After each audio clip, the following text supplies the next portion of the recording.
दीपांशु जी। राजा वल्लभ सिंह। महाराज जी आपके चरणों में कोटि कोटि प्रणाम।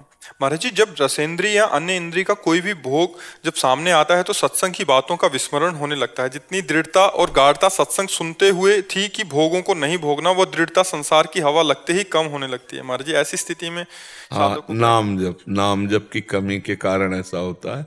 नहीं, नाम जप जैसे बलवान हो, खूब अधिक नाम रूपी धन हो तो बलवान हो जाएगा।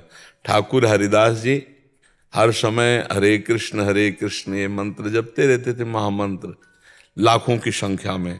तो एक धनी मानी निकला वैश्या के साथ, कहा देखो बढ़िया जवान आदमी कैसे भजन कर रहा है। अरे बोले 5 मिनट में अपने अधीन कर लेंगे हम। तो बोले जितना रुपया कहोगे हम, लगो तुम। तो श्रृंगार करके गए। वो तो जंगल में एकांत में महामंत्र का कीर्तन करते थे। नजदीक गए श्रृंगार करके और बैठी। आज के सत्संग में सुना, साधक वही जो इन 3 को संभाल के रखे, नेत्र, वाणी और कान। अगर ये संभाल के रखोगे तो संभले हुए महात्मा थे, उन्होंने ऐसे देखा तो बस समझ गए कि इस तरह की मुद्रा में आना, कोई श्रद्धा नहीं, कोई प्रणाम नहीं, कोई नमस्कार नहीं, और श्रृंगार करके हाव भाव, तो समझ गए कि ये हमको डिगाने की भावना। तो जहां वो बात करना चाहते ताओ हरे कृष्ण कृष्ण कृष्ण हरे, नाम नहीं छोड़ा। पूरा दिन हो गया, वो पसीना पसीना हो गई। दूसरे दिन फिर श्रृंगार करके आई, जहां 5 मिनट में भ्रष्ट करने का वादा था। एक दिन गया, दूसरे दिन फिर उनका हरे कृष्ण 2 दिन, तीसरे दिन अब उसको घृणा हुई नाम कीर्तन के प्रभाव से कि मैं ऐसे शुद्ध भगवान के भक्त के प्रति ऐसी नीच भावना, रो पड़ी। जब रो पड़ी तब रोक दिया। हाँ कहो। बोले मैं बहुत नीच पापिनी हूं, आपके प्रति गंदी वृत्ति लेकर आई। बोले भगवान आपका मंगल करें। कैसे मंगल होगा, मैं वैश्या हूं, मैं नीच प्रवृत्ति की हूं। बोले यही नाम जप करो, तुम्हारा परम मंगल हो जाएगा। उसको ऐसा वैराग्य हुआ कि वो सब छोड़ करके और नाम निरंतर रटने लगी। और हरिदास जी की जो कुटिया थी, उसी कुटिया में उसे रख दिया और हरिदासी नाम कर दिया, आप चल दिए।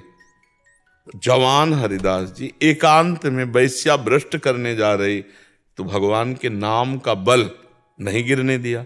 हम लोगों के पास नाम का बल कम है, तो ऐसा आकर्षण होता है कि हम उसके स्वाद की बुद्धि, सुख बुद्धि रख के, चाहे खान पान हो चाहे दृश्य हो, वो हम भ्रष्ट हो जाते हैं। हमारे पास नाम बल अगर अधिक होगा तो हम माया से जीत जाएंगे। महाराज जी, जैसे जब कोई भी भोग आता है तो भोग भोगने के बाद जो जलन होती है, हाँ, वो दुगनी जलन होती है जो पहले जलन हो रही थी। हाँ, बहुत सुंदर, बहुत सुंदर। अब बस यही विवेक काम कर जाए कि भोगने के पहले आकर्षण में जो जलन हो रही थी, भोगने के बाद उसकी और डबल जलन होती है।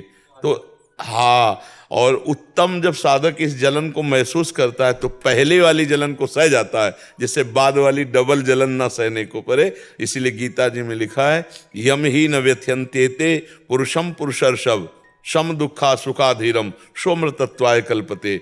जो धैर्यवान पुरुष प्रथम व्यथा जो प्रकट होती है, व्यथा माने जलन, वही उसको जो सह जाता है और परास्त नहीं होता, वो सुख दुख में समान भाव रखने वाला महात्मा अमृत पद का अधिकारी होता है। ये अगर दिमाग में हमारे बैठ जाए कि पहली जलन से कई गुना बढ़कर के बाद में पश्चाताप होता है, तो हम क्यों ऐसी क्रिया करें। हम पहली जलन को सह लेते हैं, जो भोगाकर्षण में ताप होता है उसे हम सह लेते हैं। वही तपस्या, सबसे बड़ी तपस्या वही है जो काम क्रोध आदि के अवसर पर हमारे हृदय में जलन होती है और उसे हम चुपचाप सह जाते हैं, वही महात्मा हो जाता है।